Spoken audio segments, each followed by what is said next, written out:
Siap, gerak.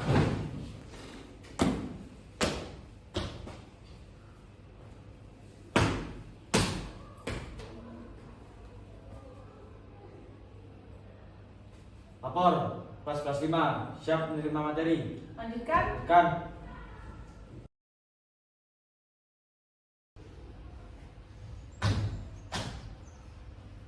Sebelum menerima materi, marilah kita berdoa. Berdoa mulai.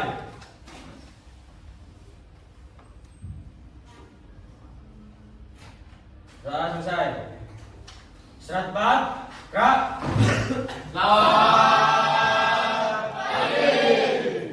Selamat pagi, terima kasih. Ini Assalamualaikum warahmatullahi wabarakatuh. Waalaikumsalam warahmatullahi wabarakatuh. Apa kabar kalian anak-anak hari ini? Alhamdulillah. Lebih semangat lagi. Apa kabar anak-anak 11 hari ini?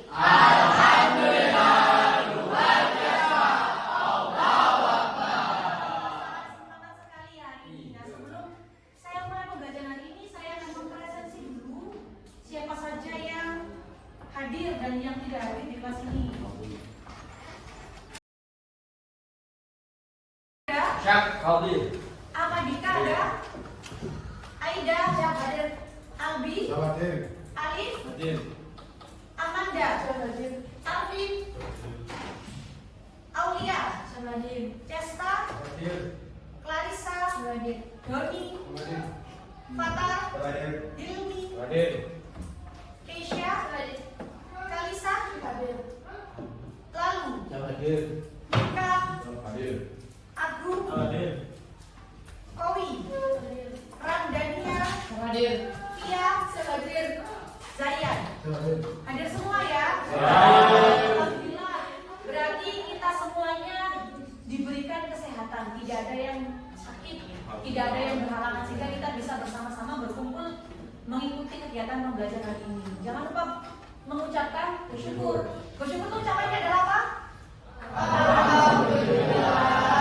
Kita mensyukuri bahwasanya Allah telah memberikan kesehatan kepada kita hari ini.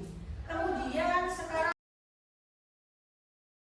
pembelajaran kita yang pertama adalah dilarang membuka laptop ketika saya sedang menjelaskan. Tapi ketika nanti saya memberikan instruksi untuk membuka laptop, mencari makan ketika dalam kelas. Kemudian jangankan makan yang makanan berat, permen saja tidak diperbolehkan. Tapi untuk minum saya halalkan. Jadi meskipun kalian nanti minumnya tanpa izin dulu ke saya perbolehkan seperti itu. Ada pertanyaan? Belum. Dan mohon kerjasamanya ya, selama nanti pembelajaran ini tidak ada yang tidur di kelas juga, itu juga termasuk kontrak ya. Ada kita nanti diberi hukuman ya. Ya kita semangat seperti itu dulu. Sebelum kita mulai pembelajaran ini, saya pengen mencairkan suasana dulu ini, kita SBI dulu ya, santai-santai dulu sambil pemanasan, sekaligus menguji kerobakan kalian. Jadi habis ini kalau ibu bilang big one, kalian ikut tepuk seperti yang ibu lakukan, seperti itu ya. Kita mulai ya, konsentrasi dulu semuanya. Beat one. Ikuti beat one, beat two, beat two, beat three, beat four, beat five. Tepuk tangan dulu semuanya. Sudah sangat baik semua. Nah, untuk tujuan pembelajaran ini adalah yang pertama, kalian diharapkan mampu menganalisis ketentuan dakwah, takbir dan juga khutbah. Jadi nanti kalian diharapkan juga memahami bedanya dari ketiganya ini apa, kemudian persamaan dari ketiganya ini apa. Kemudian yang kedua, kalian diharapkan dapat mempresentasikan ketentuan dakwah, takbir dan khutbah. Nanti ada diskusi dulu, kemudian menganalisis, dan juga setelah itu kalian akan presentasi sesuai dengan kelompoknya masing-masing.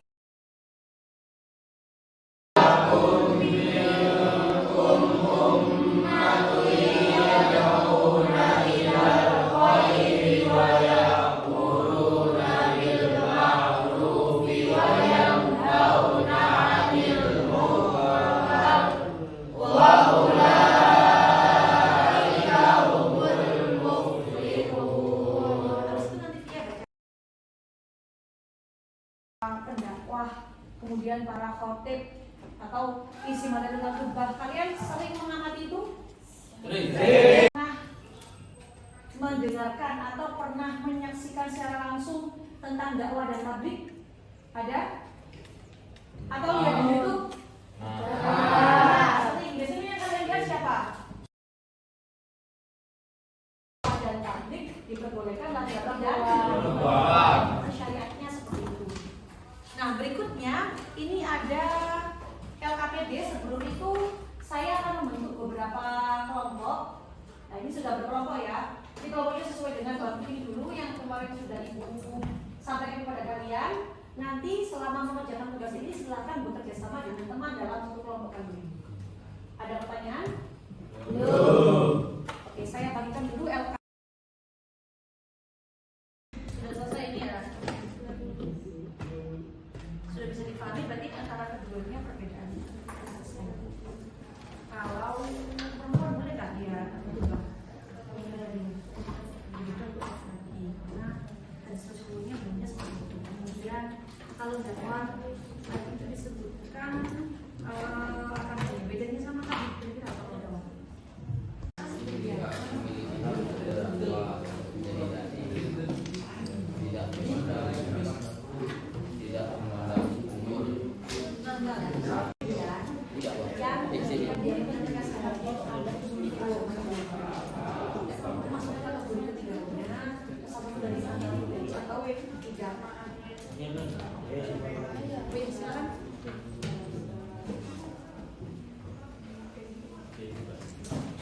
Kaitkan gambar itu dengan apa?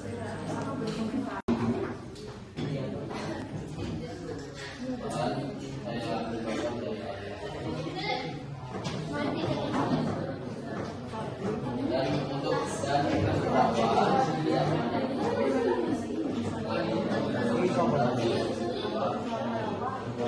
Beberapa kelompok untuk mempresentasikan hasil diskusinya berkaitan dengan menggali apa saja persamaan maupun perbedaan dari dakwah, tabligh dan dakwah dan juga khutbah.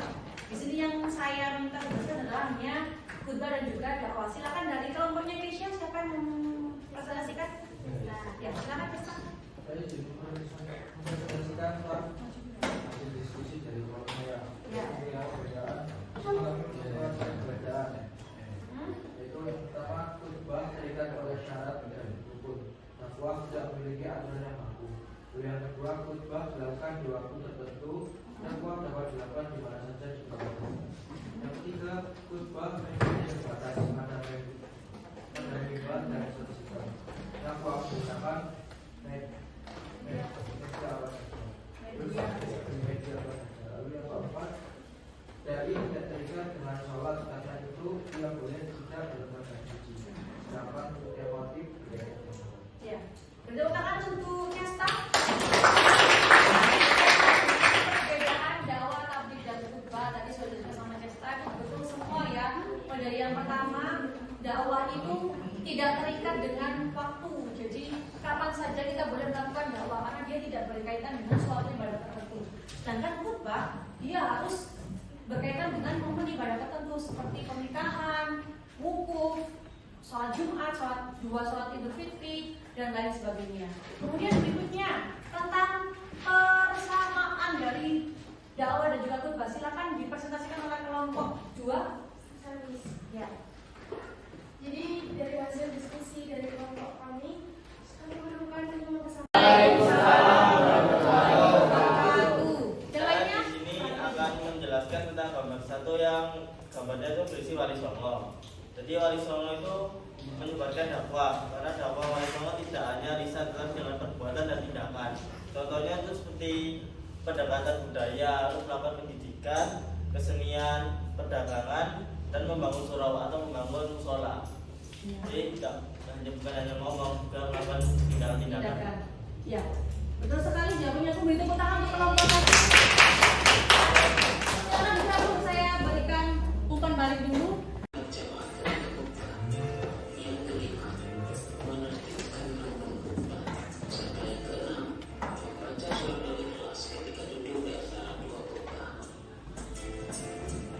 Sedangkan ketentuan tabligh adalah sebagai berikut.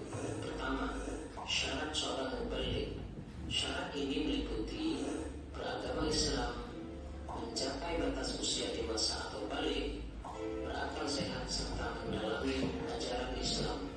Yang kedua, etika dalam menyampaikan tabligh atau etika dalam berdakwah. Etika ini meliputi pertama, bersikap lemah lembut, tidak kasar dan tidak merusak. Yang kedua, menggunakan bahasa yang mudah dimengerti. Yang ketiga, mengutamakan musyawarah dan berdiskusi untuk memperoleh kesepakatan bersama. Yang keempat, materi dakwah yang disampaikan harus mempunyai dasar hukum yang kuat dan jelas. Yang kelima, menyampaikan dengan ikhlas dan sabar. Serta yang keenam, tidak menghasut orang lain untuk bermusuhan, merusak, berselisih, dan mencari-cari kesalahan orang lain. Sedangkan ketentuan dakwah adalah sebagai berikut. Pertama, syarat dai. Syarat seorang dai meliputi beragama Islam, mencapai batas usia dewasa atau balik, berakal sehat, dan mendalami ajaran Islam. Yang kedua, etika dalam berdakwah. Etika ini meliputi pertama, dakwah dilaksanakan dengan hikmah, yakni ucapan yang jelas, tegas, dan sikap yang bijaksana. Yang kedua, dakwah dilakukan dengan mau'izatul hasanah. Juga khutbah, silakan dipresentasikan oleh kelompok 2. Service. Ya. Jadi dari hasil diskusi dari kelompok kami menemukan 5 persamaan. Yang pertama itu bertujuan untuk menyampaikan ajaran agama Islam dan memperbaiki akhlak. Lalu yang kedua bersumber dari Al-Quran, hadis, dan pemahaman ulama tentang ajaran Islam. Lalu yang ketiga, keduanya melibatkan seseorang yang berperan sebagai pembicara, khatib dalam khutbah, dan dai dalam dakwah yang menyampaikan pesan kepada jamaah. Lalu yang keempat, khutbah maupun dakwah seringkali dilakukan di masjid atau tempat ibadah lainnya, meskipun bisa di tempat lainnya. Lalu yang terakhir, sama-sama mendidik masyarakat dalam Islam dan memperkuat iman. Ya. Tepuk tangan untuk Viera. Kita merefleksi ya, memberikan kesimpulan di akhir materi ini. Semua rangkaian pembelajaran kita untuk pertemuan ini sudah kita laksanakan. Juga khutbah, silakan dipresentasikan oleh kelompok 2. Service. Ya. Jadi dari hasil diskusi dari kelompok kami menemukan 5 persamaan. Yang pertama itu bertujuan untuk menyampaikan ajaran agama Islam dan memperbaiki akhlak. Lalu yang kedua bersumber dari Al-Quran, hadis, dan pemahaman ulama tentang ajaran Islam.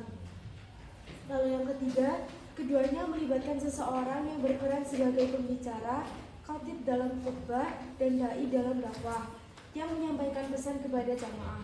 Lalu yang keempat, khutbah maupun dakwah seringkali dilakukan di masjid atau tempat ibadah lainnya, meskipun bisa di tempat lainnya. Lalu yang terakhir, sama-sama mendidik masyarakat dalam Islam dan memperkuat iman. Ya. Tepuk tangan untuk Viera. Kita merefleksi ya, memberikan kesimpulan di akhir materi ini. Semua rangkaian pembelajaran kita untuk pertemuan ini sudah kita laksanakan. Saya refleksi dulu dari hasil pembelajaran tadi. Apa saja yang sudah kita dapatkan tadi? Kita sudah mempelajari apa saja di pertemuan kali ini? Ada yang berani angkat tangan menjelaskan? Satu saja. Silakan. Silakan. Pertemuan kali ini kita semua belajar tentang dakwah, khutbah, dan hadis. Juga kita belajar tentang persamaan dan perbedaan dakwah dan khutbah. Ya, dakwah dan juga khutbah. Coba saya review kembali ya. Untuk khutbah tadi itu apakah dilakukan menempel dengan ibadah tertentu atau ritual agama tertentu? Ya. Kalau dakwah dan tabligh seperti apa? Ya, jadi dia lebih bebas. Kemudian untuk dakwah, apakah hanya secara lisan saja? Ya. Tapi dengan cara apa? Perbuatan, aksi sosial lainnya maupun tulisan juga bisa. Jadi tidak hanya secara lisan saja. Ada pertanyaan sampai dengan sini? Kalau tidak ada, silakan dibuka link yang saya kirimkan.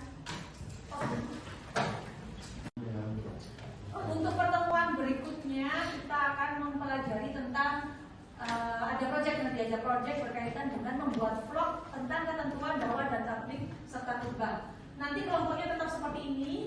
Akan saya dispenkan HP untuk masing-masing kelompok, ada 2 HP yang dispenkan seperti itu. Jadi nanti tugasnya adalah proyek di pertemuan berikutnya. Ada pertanyaan sampai sini? Sampai jumpa lagi di pertemuan berikutnya. Semoga kita semuanya diberikan kesehatan. Yang berbadan hari ini semoga di pertemuan berikutnya bisa hadir dan mengikuti pembelajaran bersama kita.